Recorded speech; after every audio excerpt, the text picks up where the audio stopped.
So hello everyone, Swami Vivekananda AKR chemistry classes में आप सभी का स्वागत है। सो चलिएगा भाई, इस लेक्चर से मैं आपको कुछ मतलब कि एक एग्जांपल कराएंगे हम कायरलिटी के कुछ एग्जांपल, मतलब कि कुछ एग्जांपल कराऊंगा इस पायरो कंपाउंड के, जहाँ पर हम कायरलिटी बताएंगे, ठीक है। और मैं स्टीरियो आइसोमर को कैलकुलेट करना बताऊंगा भाई। हम जहाँ पर प्लेन नहीं प्रेजेंट होता ना, प्लेन ऑफ सिमेट्री नहीं होती, उसका stereo isomers by the help of formula, एक फॉर्मूले का यूज करके हम किस प्रकार निकलेंगे, और जहाँ पर प्लेन ऑफ सिमेट्री प्रेजेंट होती है वहाँ पर किस प्रकार निकलेंगे, किस प्रकार फाइंड आउट करेंगे हम स्टीरियो आइसोमर्स को, तो कैलकुलेट करेंगे how to calculate the stereoisomers. वो भी इस लेसन में, मतलब कि इस चैप्टर में करने वाले, मतलब कि हमारे इस वीडियो में, ठीक है ना, इस लेक्चर में करेंगे। तो देखिएगा कुछ एक एग्जाम्पल, पहले आप ये देख लीजिए जो मैं अभी दिखा रहा हूँ, ये देखिएगा।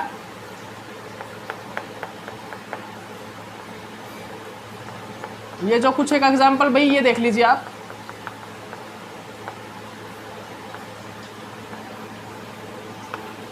जैसे कि ये हो गया, ये हो गया,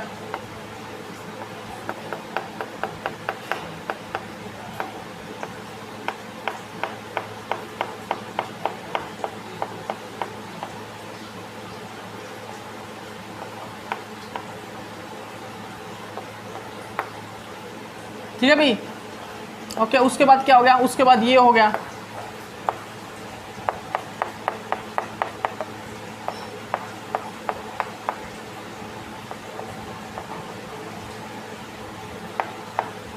ठीक है। तो ये मेरे एग्जांपल हैं। तो अब आपको ये बताना है कि इसमें कायरल कौन सा है, ऑप्टिकली एक्टिव कौन सा है, ठीक है ना, ये बताना है आपको।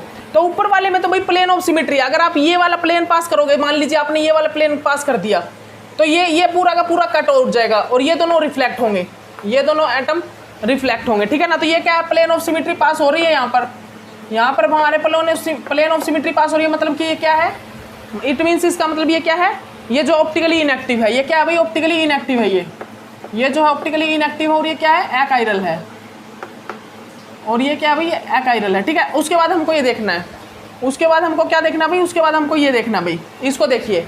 तो यहाँ पर प्लेन ऑफ सिमेट्री पास नहीं हो रही, तो यहाँ पर क्या नहीं हो रहा, प्लेन ऑफ सिमेट्री पास नहीं हो रही, मतलब ये क्या है, ये ऑप्टिकली एक्टिव, और ये क्या है, कायरल है, ऑप्टिकली एक्टिव और ये क्या कायरल है। ये भी बिल्कुल सेम, यहाँ पर भी प्लेन ऑफ सिमेट्री प्रेजेंट नहीं है, तो ये क्या भी ऑप्टिकली एक्टिव और ये क्या है, कायरल है, ठीक है, ऑप्टिकली एक्टिव और ये क्या है, कायरल है। उसके बाद आप एक और एग्जांपल कीजिएगा, ये देखिए,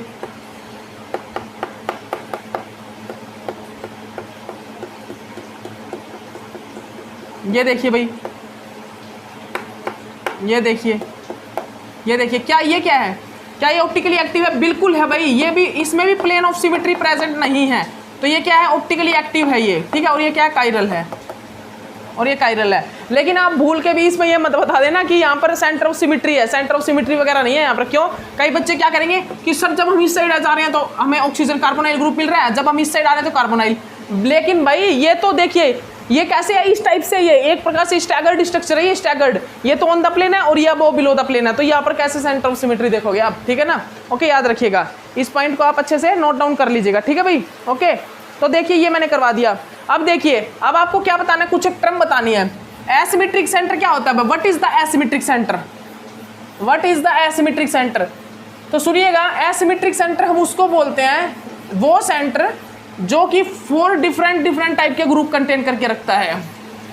एसिमेट्रिक सेंटर हम किस चीज़ को बोलते हैं, एसिमेट्रिक सेंटर हम उस चीज़ को बोलते हैं जो सेंटर हमारे कंपाउंड को ऑप्टिकली एक्टिव करता है। जो कंपाउंड हमारे मतलब जो सेंटर मतलब एसिमेट्रिक सेंटर वो होता है जो सेंटर हमारे कंपाउंड को ऑप्टिकली एक्टिव करता है, और वो सेंटर जो हमारे कंपाउंड को क्या करता है भाई, ऑप्टिकली एक्टिव करने के साथ साथ क्या करता है, वो कंपाउंड जो हमारा जो कंपाउंड होता है, वो सेंटर जो हमारे कंपाउंड को ऑप्टिकली एक्टिव करता है, और वो सेंटर हमारे कंपाउंड को क्या करता है, कायरलिटी प्रोड्यूस करता है, मतलब कायरलिटी प्रोड्यूस करता है उसके अंदर, कायरल बनाता है उस कंपाउंड को, ठीक है ना। उस कंपाउंड को क्या बनाता है भाई, उस कंपाउंड को क्या करता है, उस कंपाउंड को कायरलिटी फॉर्म करता है उस कंपाउंड में, ठीक है ना। ओके, तो ये चीज़ याद रखिएगा, ठीक है। उसके बाद एसिमेट्रिक सेंटर क्या होता है भाई, वो सेंटर जो 4 डिफरेंट टाइप के ग्रुप को कंटेन करके रखता है, वो एसिमेट्रिक सेंटर होता है। उसके बाद भाई कायरल सेंटर, तो कायरल सेंटर आपको पता है वो सेंटर जो 4 डिफरेंट टाइप के ग्रुप कंटेन करके रखे, जिसके कारण ऑप्टिकली एक्टिविटी कंटेन, मतलब ऑप्टिकली एक्टिव कंपाउंड प्रोड्यूस हो, जिसके कारण ऑप्टिकल एक्टिविटी प्रोड्यूस हो, जिसके कारण क्या हो भाई, जिसके कारण ऑप्टिकल एक्टिविटी प्रोड्यूस हो, ठीक है ना, वो कंपाउंड। ओके, याद रखिएगा, ठीक है। अब इसके बाद क्या भाई, इसके बाद कौन सी टर्म है, इसके बाद कौन सी टर्म है, इसके बाद टर्म है भाई सूडो एसिमेट्रिक सेंटर। तो सूडो एसिमेट्रिक सेंटर क्या होता है, तो आपको पता ही है सूडो एसिमेट्रिक सेंटर। आपको क्या बताना है सूडो एसिमेट्रिक सेंटर के बारे में भाई, आपको तो पता ही होगा सूडो एसिमेट्रिक सेंटर। ये देखिए, ये मेरा क्या है भाई, ये मेरा क्या है, ये मेरा क्या है भाई, ये मेरा सूडो एसिमेट्रिक सेंटर है। ये मेरा क्या है भाई, ये मेरा क्या है, सूडो एसिमेट्रिक सेंटर। तो देखिएगा यहाँ पर क्या प्लेन ऑफ सिमेट्री है। ये वाला जो सेंटर है ना, ये क्या है, मेरा सूडो एसिमेट्रिक सेंटर है, जिसको मैं स्टीरियोजेनिक सेंटर भी बोलता हूँ। अब सूडो एसिमेट्रिक सेंटर और स्टीरियोजेनिक सेंटर क्या होता है, वो सेंटर जहां पर अगर मैं कोई भी एक एटम चेंज कर दूं, सूडो एसिमेट्रिक सेंटर कौन सा होता है, वो एटम, वो मतलब वो सेंटर जहां पर मैं कोई भी एक एटम चेंज कर दूं ना, क्योंकि यहाँ पर क्या होता है, यहाँ पर 2 एटम सेम होते हैं, 2 एटम यहाँ पर सेम होते हैं। अगर यहाँ पर मैं उन 2 जो सेम एटम है, उन सेम एटम में से एक सेम एटम को हटा के अलग एटम को अटैच कर दूं, तो वो क्या बन जाएगा, वो हमारा एक कायरल सेंटर बन जाएगा, ठीक है ना। ये सूडो एसिमेट्रिक सेंटर है, ये सूडो एसिमेट्रिक सेंटर है, जिसके दोनों साइड सेम टाइप का ग्रुप प्रेजेंट है, ठीक है ना, सेम टाइप का ग्रुप प्रेजेंट है। तो यहाँ पर मैं इसकी कॉन्फ़िगरेशन किस प्रकार निकालता हूँ, इसकी कॉन्फ़िगरेशन डिपेंड करती है इनकी कॉन्फ़िगरेशन पर, इनकी कॉन्फ़िगरेशन क्या होगी उस चीज़ पर डिपेंड करती है, ठीक है ना, याद रखिएगा, ठीक है ना। सूडो एसिमेट्रिक सेंटर वो सेंटर होता है जहां पर अगर मैं एक ग्रुप को चेंज कर दूं तो मेरा वो क्या बन जाए, वहां पर कायरलिटी प्रोड्यूस हो जाती है, वहां पर वो ऑप्टिकल एक्टिव बन जाता है। क्या बोल रहा हूं, अगर मैं सूडो एसिमेट्रिक सेंटर वो सेंटर होता है जहां पर अगर मैं एक ग्रुप किसी भी एक ग्रुप को चेंज कर दूं, किसी भी एक एटम को चेंज कर दूं, तो वहां पर क्या प्रोड्यूस हो जाता है भाई, वहां पर कायरलिटी, वहां पर ऑप्टिकल एक्टिविटी प्रोड्यूस हो जाती है, वहां पर क्या, वहां पर ऑप्टिकल एक्टिविटी, वहां पर क्या प्रोड्यूस हो जाती है, वहां पर ऑप्टिकल एक्टिविटी और वहां पर कायरलिटी प्रोड्यूस हो जाती है। याद रखिएगा, वहां पर क्या हो जाता है भाई, वहां पर क्या होता है, वहां पर ऑप्टिकल एक्टिविटी और वहां पर कायरलिटी प्रोड्यूस हो जाती है, वहां पर ऑप्टिकल एक्टिविटी एंड कायरलिटी क्या होता है, प्रोड्यूस हो जाती है, ठीक है। ओके, इस पॉइंट को आप अच्छे से नोट डाउन कर लेना अपनी कॉपी में, ठीक है ना, अच्छे से कर लेना भाई इस पॉइंट को। एंड इसके बाद क्या है भाई, इसके बाद क्या है, तो ये देखना हमको इसमें क्या यह कायरल है या प्लेन ऑफ सिमेट्री इसमें है, क्या ये कायरल है या ऑप्टिकल एक्टिव है, ये क्या है। तो देखिएगा, अगर मैं इसमें ये वाला प्लेन पास करता हूँ, एक प्लेन पास करता हूँ ये वाला, तो यहाँ पर क्या होता है भाई, यहाँ पर OH ये कट हो जाएगा, ये वाला पार्ट ये बाइसेक्ट हो जाएगा, और ये एटम आपस में क्या होगा, रिफ्लेक्ट होगा, आपस में क्या होगा, रिफ्लेक्ट होगा, और रिफ्लेक्ट होने के कारण ये क्या होगा भाई, यहाँ पर प्लेन ऑफ सिमेट्री पास हो जाएगी। अगर मैं इसमें ये वाला कौन सा सिग्मा एक्स वाई प्लेन अगर पास आउट करता हूँ, जैसे कि मेरा क्या है, ये जेड एक्सिस, ये वाई एक्स एक्सिस, ये वाई एक्सिस, ठीक है ना, तो मैं सिग्मा एक्स वाई प्लेन जब पास आउट करूँगा तो यहाँ पर क्या होगा, यहाँ पर प्लेन ऑफ सिमेट्री प्रेजेंट होगी, जिसके कारण ये क्या होगा, इनएक्टिव होगा, ऑप्टिकली इनएक्टिव होगा, और ये क्या होगा, अकायरल होगा। तो ये चीज़ें तो आपको पता है भाई जनरली, ठीक है ना, ये चीज़ें तो आपको पता है, बहुत आसान सी चीज़ें बता रहा हूँ, बहुत आसान सी चीज़ है भाई, ये तो इनमें तो कोई कंफ्यूजन होना ही नहीं चाहिए। अब देखिए इसमें बोल रहा है स्टीरियोजेनिक सेंटर, तो ये देखिए भाई, ये स्टीरियोजेनिक सेंटर क्या होता है, ये देखिए भाई, ये क्या है भाई, यहाँ पर कितने स्टीरियोजेनिक सेंटर है आप बताइए, यहाँ पर 2 स्टीरियोजेनिक सेंटर है। तो ये क्या है, ये एक सूडो एसिमेट्रिक सेंटर भी बोल सकता हूँ, और इसको मैं स्टीरियोजेनिक सेंटर भी बोल सकता हूँ, इसको मैं सूडो एसिमेट्रिक सेंटर और स्टीरियोजेनिक सेंटर बोल सकता हूँ, बिकॉज क्योंकि ये वो सेंटर है जहां पर मैं एक एटम को, किसी भी एक एटम को चेंज करके, अगर इन दोनों एटम में से किसी एक एटम को चेंज कर दूं, जैसे ये वाली लाइन है, ये वाला ऑन द प्लेन जो ग्रुप है, इनमें से अगर चेंज कर दूं किसी भी एटम में, किसी भी ग्रुप में चेंज कर देता हूं, तो ये क्या बन जाएगा, ये हमारा कायरल सेंटर बन जाएगा, ठीक है। अभी तो ये क्या है, अभी ये सूडो एसिमेट्रिक सेंटर, ये स्टीरियोजेनिक सेंटर है, ठीक है ना, जहां पर हम एक ऐसा सेंटर जो कायरलिटी प्रोड्यूस होने वाली मतलब कायरल से पहले एक स्टेज, प्रो कायरल स्टेज, ठीक है ना, जिसको हम प्रो कायरल स्टेज बोलते हैं, ठीक है ना। तो याद रखिएगा मैं क्या बोल रहा हूं, मैं स्टीरियोजेनिक सेंटर और जो मेरा सूडो एसिमेट्रिक सेंटर वो सेंटर है जहां पर कायरलिटी प्रोड्यूस होने से पहले एक स्टेप मतलब कि एक स्टेप पहले वाली स्टेज, ठीक है ना, एक स्टेप पहले वाली स्टेज है कौन सी सूडो, मतलब कि एक प्रकार स्टीरियोजेनिक सेंटर या सूडो एसिमेट्रिक सेंटर। हम इसको जनरली क्या बोल सकते हैं, प्रोकायरल सेंटर भी बोल सकते हैं, बिकॉज यहाँ पर किसी भी एक एटम को चेंज कर दूंगा तो यहाँ पर कायरलिटी प्रोड्यूस हो जाएगी, कायरलिटी मतलब ये कायरल बन जाएगा, ये ऑप्टिकल एक्टिव हो जाएगा, ठीक है ना, याद रखिएगा, ठीक है ना। वैसे भी क्या है ये ऑप्टिकल एक्टिव है या नहीं, आप बताइए, क्या ये ऑप्टिकल एक्टिव है? ये ऑप्टिकली इनएक्टिव है भाई, ऑप्टिकली इनएक्टिव, बिकॉज यहाँ पर देखिए, यहाँ पर ये वाले प्लेन ऑफ सिमेट्री प्रेजेंट है, जहाँ पर ये दोनों तो रिफ्लेक्ट हो रहे हैं और ये सारा पार्ट बाइसेक्ट हो रहा है, MeHOH और ये कार्बन ये बाइसेक्ट हो रहा है और ये दोनों पार्ट रिफ्लेक्ट हो रहे हैं। तो यहाँ पर प्लेन ऑफ सिमेट्री होने का ये क्या भाई, ये क्या है, ये ऑप्टिकली इनएक्टिव है, ये क्या ऑप्टिकली इनएक्टिव है भाई ये, ठीक है ना, एकाइरल है, ठीक है ना, याद रखिएगा। तो स्टीरियोजेनिक सेंटर कौन सा होता है भाई, तो स्टीरियोजेनिक सेंटर कौन सा होता है, stereogenic centre pseudo asymmetric centre वो सेंटर होता है जहां पर स्टीरियोजेनिक सेंटर और सूडो एसिमेट्रिक सेंटर कौन सा होता है भाई, वो सेंटर जो कि कायरलिटी प्रोड्यूस होने से पहली वाली स्टेज होती है, वो सेंटर जो कि कायरलिटी प्रोड्यूस होने से पहली एक स्टेप पहले वाला स्टेज होती है, ठीक है ना, वो हमारा pseudo asymmetric centre stereogenic centre होता है, ठीक है। उसके बाद देखिएगा आप, उसके बाद क्या देखना है आपको, उसके बाद आपको क्या बताना है D and L, small D and L और कैपिटल डी एंड एल में डिफरेंस क्या होता है, and capital D and L में क्या डिफरेंस होता है। तो देखिएगा भाई, आपको मैं बता देता हूं, आपने ऑप्टिकल एक्टिविटी पढ़ी थी ना, आप सभी ने ऑप्टिकल एक्टिविटी पढ़ी थी, आप सभी ने ऑप्टिकल एक्टिविटी को स्टडी किया था, ठीक है ना, आप सभी ने भाई क्या स्टडी किया था, ऑप्टिकल एक्टिविटी को। तो जब आपने ऑप्टिकल एक्टिविटी को स्टडी किया था तो वहां पर क्या हो रहा था, मेरा रोटेशन हो रहा था, जब मैं प्लेन पोलराइज्ड लाइट अप्लाई कर रहा था तो वहां पर क्या हो रहा था, मेरा रोटेशन हो रहा था, किस टाइप का हो रहा था अभी, किस टाइप का रोटेशन हो रहा था अगर मेरा रोटेशन कैसा हो रहा था, कैसा क्लॉकवाइज हो रहा था, तो वहां पर मैं क्या बोल रहा था, क्लॉकवाइज रोटेशन को D प्लस, जिसको मैं बोल रहा था डेक्स्ट्रो रोटेटरी, मेरा रोटेशन कैसा हुआ, डेक्स्ट्रो रोटेटरी,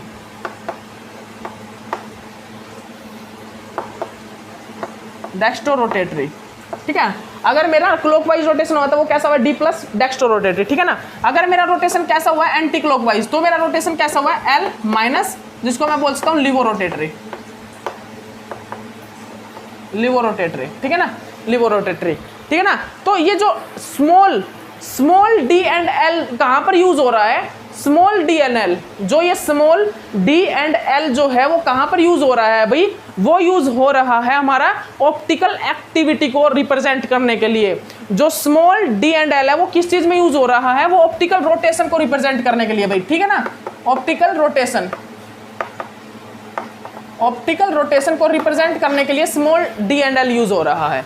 तो मेरा जो स्मॉल डी एंड एल है, क्या बोल रहा हूं, जो मेरा स्मॉल डी एंड एल है वो कहां पर यूज हो रहा है, वो मेरा किस में यूज हो रहा है भाई, वो यूज हो रहा है मेरा डेक्स्ट्रो रोटेटरी और लिवो रोटेटरी, मतलब ये ऑप्टिकल रोटेशन को रिप्रेजेंट करने के लिए वो मेरा यूज हो रहा है, स्मॉल डी एंड एल, ठीक है ना। ओके, आप लिख लीजिएगा भाई, ये सभी आप इन पॉइंट्स को नोट डाउन कर लीजिएगा। उसके बाद क्या है भाई, उसके बाद हमारा कैपिटल डी एंड एल, जो मेरा कैपिटल डी एंड एल है वो कहां पर यूज हो रहा है, वो सुनिएगा ध्यान से, वो मेरा ग्लूकोज की रिप्रेजेंटेशन को, कि मेरा ग्लूकोज L है या D है, मतलब कि मेरा था ना भाई, नेचुरली हमें सारे ग्लूकोज कैसे मिलते हैं, D ग्लूकोज मिलते हैं, और नेचुरली हमें जो सारे अमीनो एसिड मिलते हैं वो कैसे मिलते हैं, L अमीनो एसिड मिलते हैं। जैसे कि हमने बेसिक यूनिट कौन सी थी, मतलब L सीरीन थी, और उसकी ग्लूकोज की कौन सी थी, L मतलब D ग्लिसरॉल्डिहाइड थी, कौन सी थी भाई, जैसे कि मेरी ग्लूकोज की कौन सी थी भाई, ग्लूकोज की मेरी बेसिक यूनिट कौन सी थी, ग्लूकोज की मेरी बेसिक यूनिट थी भाई D ग्लिसरॉल्डिहाइड, D ग्लिसरॉल्डिहाइड, जो ग्लूकोज है उसकी जो बेसिक यूनिट है वो क्या थी भाई, D ग्लिसरॉल्डिहाइड थी, ठीक है, D ग्लिसरॉल्डिहाइड थी ग्लूकोज की बेसिक यूनिट, ठीक है ना। जो मेरा ग्लूकोज है उस ग्लूकोज की बेसिक यूनिट क्या थी भाई, D ग्लिसरॉल्डिहाइड थी, ठीक है ना। ओके, याद रखिएगा, जो मेरा ग्लूकोज है उस ग्लूकोज की जो बेसिक यूनिट है वो बेसिक यूनिट क्या थी भाई, D ग्लिसरॉल्डिहाइड, ठीक है ना। और जो मेरा सीरीन, जो मेरा अमीनो एसिड है, उस अमीनो एसिड की बेसिक यूनिट क्या थी, L सीरीन, और L सीरीन क्या था भाई, याद है ना आपको, L सीरीन क्या था भाई, L सीरीन ये था, ठीक है, L सीरीन, ठीक है ना, L सीरीन, ठीक है ना, ये चीज़ तो आपको याद होगी, L सीरीन था, ठीक है ना। ओके, तो इस चीज़ को याद कर लीजिए, इस पॉइंट्स को आप अच्छे से याद कर लीजिएगा, ठीक है ना। तो हमारा किसका थी भाई, एल सीरीन थी, ठीक है ना। तो हमारा क्या था भाई, मैंने क्या बताया था, तो जो मैं डी एंड एल, जो कैपिटल डी एंड एल को यूज कर रहा था, वो किस में कर रहा था, ग्लूकोज एंड अमीनो एसिड को रिप्रेजेंट करने के लिए, कि हमारा ग्लूकोज जो है डी है या हमारा ग्लूकोज जो एल है, अगर मेरा ग्लूकोज में मेरा अगर इलेक्ट्रोनेगेटिव ग्रुप कायरल, जो सबसे लास्ट वाला कायरल एटम था, उस लास्ट वाले कायरल एटम पे जो मेरा इलेक्ट्रोनेगेटिव ग्रुप अगर राइट हैंड साइड था तो क्या था, वो डी ग्लूकोज, अगर वो लेफ्ट हैंड साइड था तो वो एल ग्लूकोज था। उसी प्रकार अमीनो एसिड में लास्ट जो मेरा कायरल एटम था, उस कायरल एटम पे अगर मेरा जो अमीनो एसिड है इलेक्ट्रोनेगेटिव ग्रुप, वो अगर लेफ्ट हैंड साइड है तो वो क्या होगा, L amino acid, right hand side है तो वो क्या होगा, डी अमीनो एसिड, ठीक है ना। तो इस प्रकार हमारा क्या था, जनरली मैंने ग्लूकोज अमीनो एसिड की रिप्रेजेंटेशन करने के लिए, इनका बताने के लिए कि ये डी है या एल है, इनकी रोटेशन मतलब कि ये किस प्रकार से इसमें रोटेशन हुआ है, ठीक है ना। जनरली इसमें मैं रोटेशन तो बताऊंगा नहीं, इसमें मैं डी एंड एल को ही रिप्रेजेंट करूंगा। स्मॉल डी एंड एल तो मैं ऑप्टिकल रोटेशन को रिप्रेजेंट करने के लिए यूज करता हूं, स्मॉल डी एंड एल, और जो कैपिटल डी एंड एल को यूज करता हूं मैं ग्लूकोज की रिप्रेजेंटेशन शो करता हूं इनसे। कैपिटल डी एंड एल से मैं क्या करता हूं, ग्लूकोज एंड अमीनो एसिड की रिप्रेजेंटेशन शो करता हूं कि ग्लूकोज जो मेरा डी है या एल है, अमीनो एसिड मेरा डी है या एल है, इनको शो करता हूं, ठीक है ना। तो याद रखिएगा, जो small D and L optical rotation के लिए, capital D and L glucose and amino acid की रिप्रेजेंटेशन को शो करने के लिए, क्या वो डी है या वो एल है, ठीक है ना, इन चीजों को शो करने के लिए, ठीक है भाई। ओके, लीजिए, तो ये भी हो गया, ठीक है भाई, ये भी हो गया हमारा। अब क्या है मेरा टॉपिक भाई, अब मेरा जो टॉपिक है वो क्या है, अब मेरा टॉपिक है how to calculate the stereoisomers. तो अब हम स्टीरियो आइसोमर्स को कैलकुलेट करेंगे, फिर मैं उसके बाद पॉलीइन्स के ज्योमेट्रिकल आइसोमर्स को भी कैलकुलेट करना सिखाऊंगा, लेकिन पहले आपको फॉर्मूले लिखाऊंगा कुछ।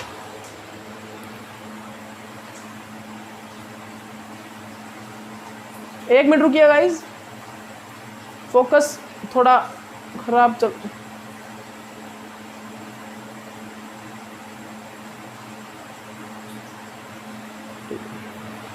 ठीक है भाई। क्या बोल रहा हूं मैं, अब करेंगे how to calculate the stereoisomers,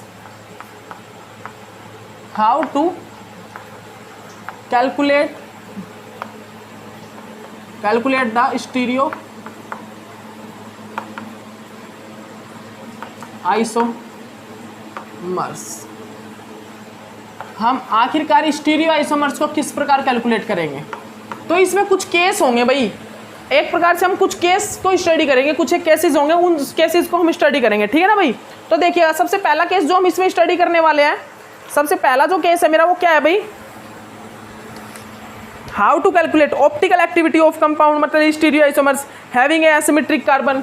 हम किसके बेसिस पे, हम ऑप्टिकल एक्टिव कंपाउंड्स जो होते हैं, हमारे जो ऑप्टिकल एक्टिव कंपाउंड्स होते हैं ना, जहां पर कायरल सेंटर प्रेजेंट होता है, जो कायरल कंपाउंड्स होते हैं, उनके स्टीरियो आइसोमर्स को कैलकुलेट करेंगे, ठीक है ना। किन केसेस को, ऑप्टिकल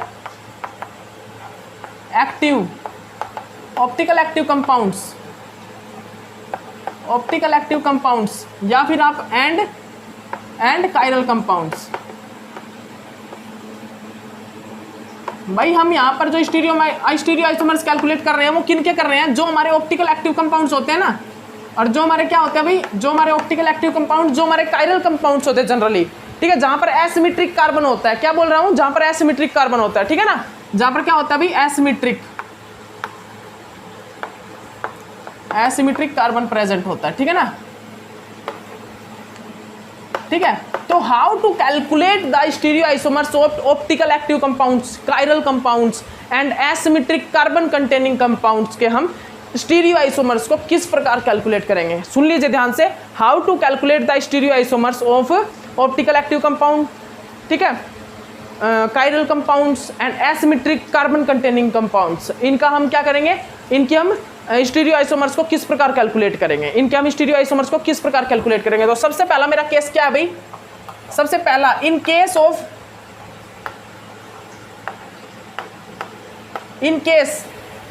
मतलब सबसे पहला केस क्या होगा, हम सबसे पहला केस क्या पढ़ेंगे, इन केस नो मतलब does not present plane of symmetry, ऐसे compound in case does not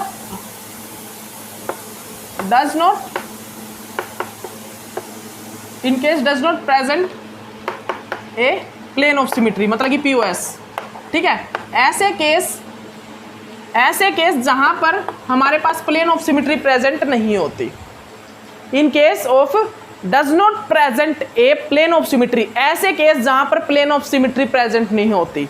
तो ऐसे केस जहां पर प्लेन ऑफ सिमेट्री प्रेजेंट नहीं होती, वहां पर हम स्टीरियो आइसोमर्स को किस प्रकार कैलकुलेट करते हैं, वहां पर हम स्टीरियो आइसोमर्स को किस प्रकार कैलकुलेट करते हैं। तो देखिएगा भाई, देखिएगा ध्यान से, वहां पर हम स्टीरियो आइसोमर्स को किस प्रकार कैलकुलेट करते हैं ये भी देख लीजिए अब आप, ठीक है भाई। 1 मिनट रुकिएगा भाई, ठीक है ना भाई। तो सुनिएगा, एक ऐसा केस जहां पर प्लेन ऑफ सिमेट्री प्रेजेंट नहीं होती, देखिएगा वो कैसा केस, देखिए ये वाला। तो हमने उस केस को स्टडी कर रहे हैं भाई। ये हमारा जैसे कि ये केस है, जैसे कि मेरा ये केस है भाई, क्या है भाई, जैसे कि मेरा क्या है भाई, ये केस है, ठीक है भाई, जैसे मेरा क्या है, ये केस है। तो अब यहां पर क्या, यहां पर प्लेन ऑफ सिमेट्री प्रेजेंट है, क्या यहां पर प्लेन ऑफ सिमेट्री प्रेजेंट है भाई, आप बताइए मेरे को, क्या यहां पर प्लेन ऑफ सिमेट्री प्रेजेंट है, नहीं है। तो ये केस क्या है भाई, ये case in case of does not present plane of symmetry वो केस है। तो यहाँ पर हम स्टीरियो आइसोमर्स को किस प्रकार कैलकुलेट करेंगे, ठीक है। तो यहाँ पर हम क्या क्या कैलकुलेट कर सकते हैं, देखिएगा। हम यहाँ पर कैलकुलेट कर सकते हैं किस किस चीज़ को भाई, हम यहाँ पर किस किस चीज़ को कैलकुलेट कर सकते हैं, एनेंशियोमर को, रेसिमिक मिक्सचर को, मेसो कंपाउंड को, और number of optical active plane को, ठीक है ना। तो देखिएगा, अगर हम number of optical active compound को निकालना चाहिए, number of optical active plane,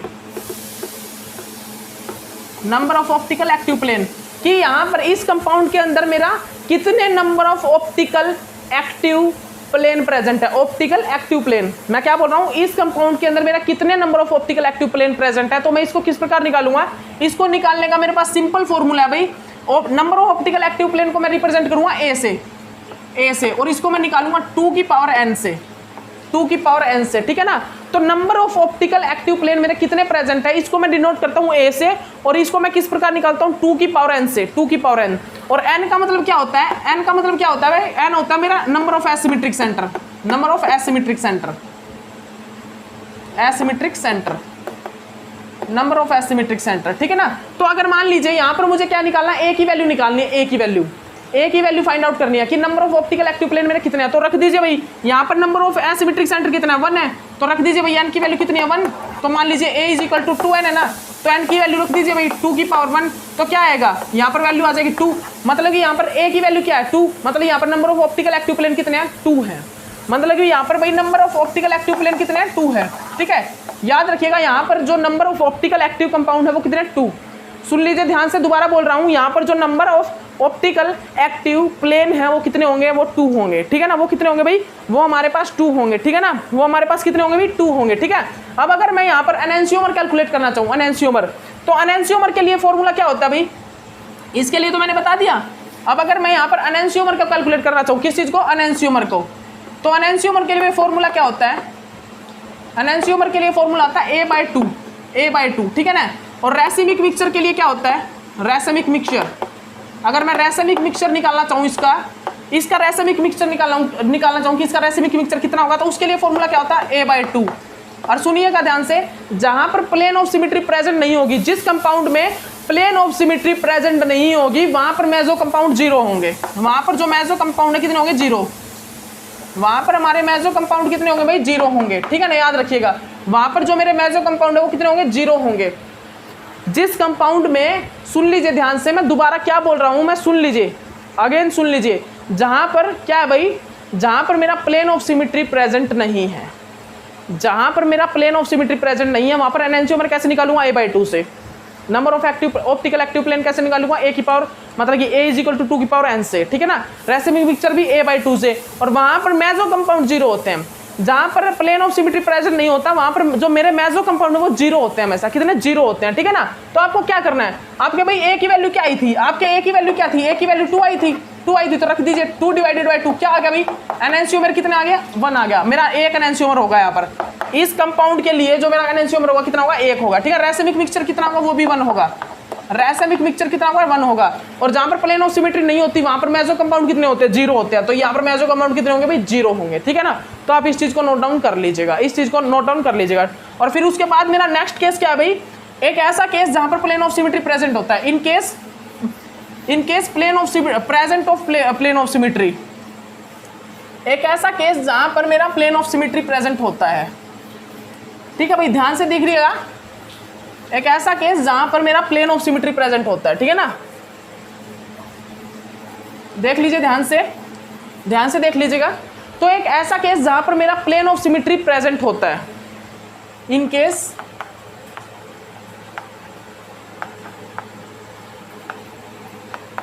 present of POS, plane of symmetry present होती है जहां पर, एक ऐसा केस जहां पर मेरे पास क्या होता है भाई, प्लेन ऑफ सिमेट्री प्रेजेंट होती है। एक ऐसा केस जहां पर प्लेन ऑफ सिमेट्री प्रेजेंट होती है, ठीक है ना। तो प्लेन ऑफ सिमेट्री जहां पर प्रेजेंट होती है तो वहां पर हम केस पढ़ते हैं। एक तो हम केस पढ़ते हैं किस चीज को, किस केस को, जहां पर नंबर ऑफ एसिमेट्रिक कार्बन मेरे इवन हो, जहां पर मेरे पास कायरल सेंटर कितने हो भाई, इवन हो। In case of plane of symmetry, जहां पर प्लेन ऑफ सिमेट्री प्रेजेंट होती है, फिर मैं वहां पर केस लगाता हूं। कौन सा केस, सबसे पहला case even number of chiral centre, even chiral centre, जहां पर मेरे पास क्या हो भाई, even number of chiral centre present हो, जहां पर मेरे पास क्या हो, even number of chiral centre present हो। क्या बोल रहा हूं मैं, दोबारा सुन लीजिएगा। इन केस जहां पर प्लेन ऑफ सिमेट्री प्रेजेंट होती है तो मैं वहां पर केस पढ़ता हूं, फिर स्टडी करता हूं किसकी, जहां पर मेरे पास even number of asymmetric carbon, even number of chiral centre हो, ठीक है ना। तो मैं वहां पर क्या फॉर्मूला लगाता हूं भाई, सुनिएगा। मैं वहां पर ए को कैलकुलेट करने के लिए, मेरा ए क्या होता है, number of optical active plane, वहां पर मैं ए को कैलकुलेट करने के लिए कौन सा फॉर्मूला लगाता हूं, सुनिएगा। Number of optical active plane को निकालने के लिए क्या फॉर्मूला लगाता हूं, 2 की पावर n-1, 2 की पावर n-1 का यूज करता हूं। वहां पर मैं एनेंशियोमर को कैलकुलेट करने के लिए क्या यूज करता हूं, एनेंशियोमर। वहां पर अगर मैं एनेंशियोमर को यूज करना चाहूं तो क्या कैलकुलेट करता हूं, क्या लगाता हूं भाई, a/2। रासायनिक मिक्सचर के लिए क्या लगाता हूं, रासायनिक मिक्सचर को कैलकुलेट करने के लिए क्या यूज करता हूं, a/2 यूज करता हूं, ठीक है ना। ओके, उसके बाद क्या भाई, उसके बाद क्या, मेसो कंपाउंड। तो मेसो कंपाउंड को कैलकुलेट करने के लिए क्या यूज करता हूं, मेसो कंपाउंड को कैलकुलेट करने के लिए मैं यूज करता हूं क्या भी, 2 की पावर n/2 - 1, 2 की पावर n/2 - 1 का यूज करता हूं, ठीक है। उसके बाद मैं total stereo isomers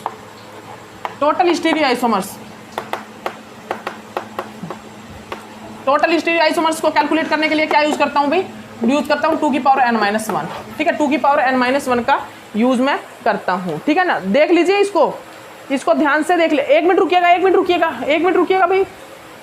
total number of stereoisomers, no, total number of stereoisomers में मैं यूज करता हूं a प्लस में m, मतलब कि 2 की पावर n-1 प्लस 2 की पावर n/2 -1, ठीक है ना। इसका यूज करता हूं मैं a+1। तो आप कैलकुलेट कर लेना, जो आपका a है ना, a और जो आपका मेसो कंपाउंड है वो डायरेक्ट वैल्यू रख के आप कैलकुलेट कर लेना। Total number of stereo isomers, ठीक है ना। Total number of stereoisomers को कैलकुलेट करने के लिए मैं ये फॉर्मूला यूज करता हूं, ठीक है ना। तो अगर मेरे even number of chiral centre present हो, जैसे कि मेरा एग्जांपल मैं लेता हूं भाई, जैसे कि मेरा एग्जांपल क्या भाई, जैसे कि मेरा एग्जांपल है भाई